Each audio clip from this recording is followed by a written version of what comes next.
Sir, मैं यही चाहूँगा कि ये जो विषय है, ये सरकार का विषय है। इस पर सरकार को और हमारे साथ स्थानीय जो एमएलए विवेक शर्मा जी हैं, उनको एक संज्ञान लेना चाहिए।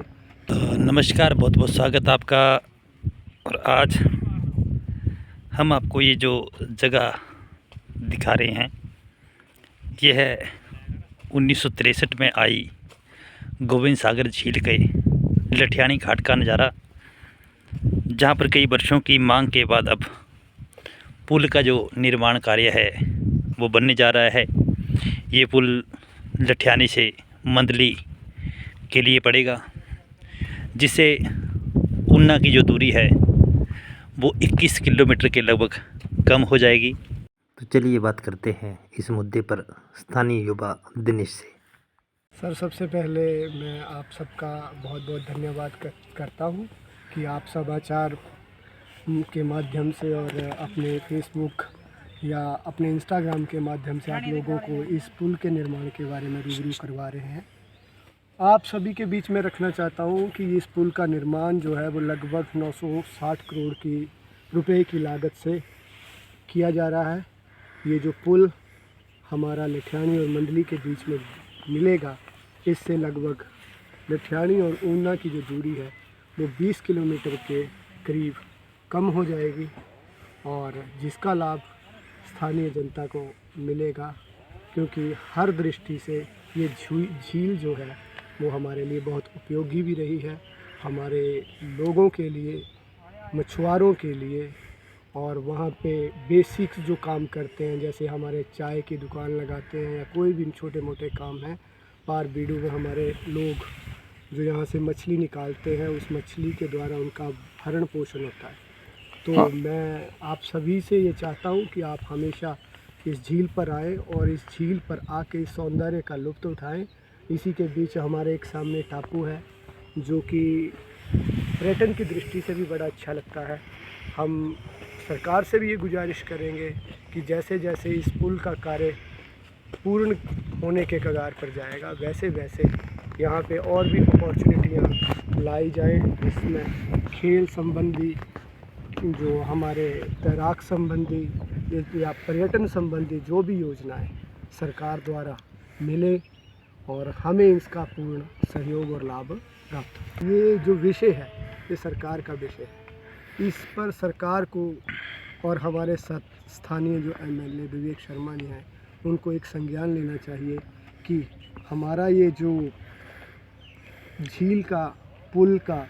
या हमारे कुटलहर का ये जो मनमोहक दृश्य जिसे हम अक्सर निहारने आते हैं, हम क्या हमारे साथ ऊपरी जो हमारे डिस्ट्रिक्ट्स हैं, जैसे हमारे हमीरपुर डिस्ट्रिक्ट, कांगड़ा से, बिलासपुर से लोग इन झीलों के किनारे कुछ समय अपने आनंदमय समय को व्यतीत करने आते हैं, तो वो आते हैं तो वो ये चीज़ चाहते हैं कि यहाँ पे कुछ ऐसे एडवेंचर्स मुहैया करवाए जाएं जिसके द्वारा पूरा जो उनका आने का जो मतलब है वो पूरा हो सके। हमें केवल सौंदर्य निहारना ही नहीं है, कुछ ना कुछ ऐसी क्रीड़ाएं, जैसे कि आपको बता रहा हूँ कि सरकार कुछ ऐसी प्रोजेक्ट यहाँ पे लाए जिसके द्वारा यहाँ पे मनोरंजन के साधन बढ़ सके और हमारी आय का जरिया भी बढ़े। ये सब जो जितना भी कार्य किया जाता है, जितने भी हम आपस में बातचीत करते हैं कि सरकार द्वारा कार्य नहीं हो रहे हैं, या हमारी लोकल जो पब्लिक है वो हमारा साथ नहीं दे रही है, जो भी कार्य आजकल किए जाते हैं, इन सब कार्यों के लिए सबसे प्रथम जो चीज़ लगती है वो पैसा। अगर हमारे पास आय होगी, अगर सरकार के पास आय के साधन होंगे, तो वो ज़रूर इस तरफ कुछ ना कुछ ध्यान देगी। हमें लगता है कि शायद इस टाइम सरकार ऐसे माहौल से निकल रही है जहाँ पे आय के साधन कम है और खर्चों की जो विविधता है वो बहुत ज़्यादा है। आज का युवा जितना भी है वो सुबह जल्दी उठे, बिस्तर छोड़े और ग्राउंड्स में निकले, बाहर निकले। हमारे पास मोबाइल नहीं था, मैं अपने आप को इस चीज़ में खुशकिस्मत समझूंगा कि हमारे टाइम में जो है वो मोबाइल नाम की कोई चीज़ नहीं थी। हमें सुबह 5 बजे, 5:30, 6 बजे के बीच बिस्तर से उठा दिया जाता था, चाहे वो डंडे की मार हो, चाहे माँ का दुलार, जैसे भी था हम बिस्तर से उठते थे और घास फूस या लकड़ी इत्यादि के लिए जाते थे, काम करते थे, हमारा फिज़िकल अच्छा था। लेकिन आने वाली जनरेशन है वो जो बिस्तर पे 8 बजे तक उनका, तो वैसे मैं चाहूँगा कि अक्सर पेरेंट्स ये लेके बैठ जाते हैं कि उठो किताबें पकड़ो। अभी कोरोना काल पीछे देखा जाए, ऐसा काल आया जिसमें अगर जो व्यक्तित्व था वो अगर ठीक नहीं था, अगर रहन सहन अच्छा नहीं था, अगर फिज़िकल अच्छी नहीं थी, तो कोरोना काल के दौरान हम सबको ये देखने को मिला कि जितने भी बच्चों की या जितने भी वयस्क की मौत हुई, वो सिर्फ उनका बेसिक कारण यही था कि उनका शारीरिक श्रम वो नहीं करते थे, या उनमें बेसिक्स वो झेल पाने की इम्यूनिटी नहीं थी, जिस कारण उनको जो है वो इंजेक्शंस या वो दवाइयों को सफ़र नहीं कर पाए, इस कोरोना काल को सफ़रिंग नहीं कर पाए, और इस कारण वो मौत के ग्रास में थे। मैं आप सभी से आपके फ़ोन के माध्यम से, आपके मीडिया के माध्यम से यही कहना चाहूँगा कि कम से कम अपने बच्चों को 6 बजे जल्दी से जल्दी बिस्तर से निकालें, उन्हें बाहर निकालें और उनको ग्राउंड तक भेजें। हमारे यहाँ बहुत अच्छे फैसिलिटीज़ आई हुई हैं। हमारे यहाँ के एक स्थानीय निवासी हैं फौजी दर्शन सिंह जी, जो सुबह 7 बजे से या 6:30 बजे से ग्राउंड में होते हैं। उनको वैसे कोई ज़रूरत नहीं है, उनको जो बेसिक आय उनकी मिल रही है, घर वाले अच्छे उनके आय के साधन हैं उनके लिए, लेकिन वो लगे हुए हैं फिर भी ग्राउंड्स में। वो हमारे बच्चों के लिए या अपने किसी पर्पज़ के लिए नहीं लगे हैं, वो सिर्फ हमारे बच्चों के बेनिफिशियर के नाते लगे हुए हैं। तो मैं आप सभी से ये चाहता हूँ कि स्थानीय जितने भी मुझे इस चीज़ के बारे में सुने या समझे, तो कृपया अपने बच्चों को ज़्यादा से ज़्यादा जो है वो घर से बाहर निकालें। किताबें एक अलग मैटर है, आज का ज्ञान मैं जानता हूँ कि आज ज्ञान की बहुत वैल्यू है, लेकिन ज्ञान के साथ साथ हमारा शारीरिक और मानसिक विकास भी बहुत ज़रूरी है, जिसके लिए आपका एक छोटा सा प्रयास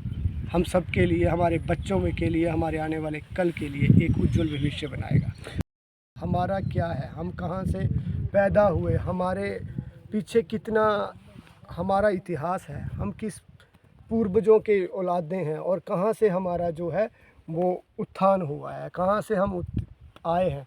इस बारे में हम सभी को पता होना चाहिए। जैसे कि अभी हमारे को भी सिर्फ इसी करके पता है कि हमने अपने माँ बाप या दादा दादी इनके साथ बैठे हैं, इनके साथ कहानियाँ सुने हैं, तो हमें पता है कि बेसिक्स क्या होते हैं, कि हम कहाँ से पैदा हुए, महाभारत क्या है, रामायण क्या है,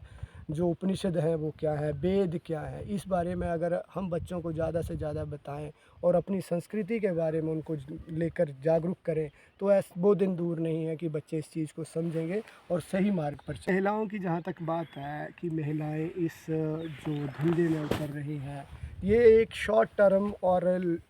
लॉन्ग इनकम का सोर्स बनता जा रहा है। हर कोई जानता है कि हमें महिलाओं की चेकिंग आसानी से नहीं मिलती है, महिलाएं जो हैं वो आसानी से किसी चीज़ को सफरिंग कर देती हैं इधर से उधर करने में। लेकिन आज का जो रवैया है, जो माहौल है, वो कॉलेज से बिगड़ा हुआ है। कॉलेज में जो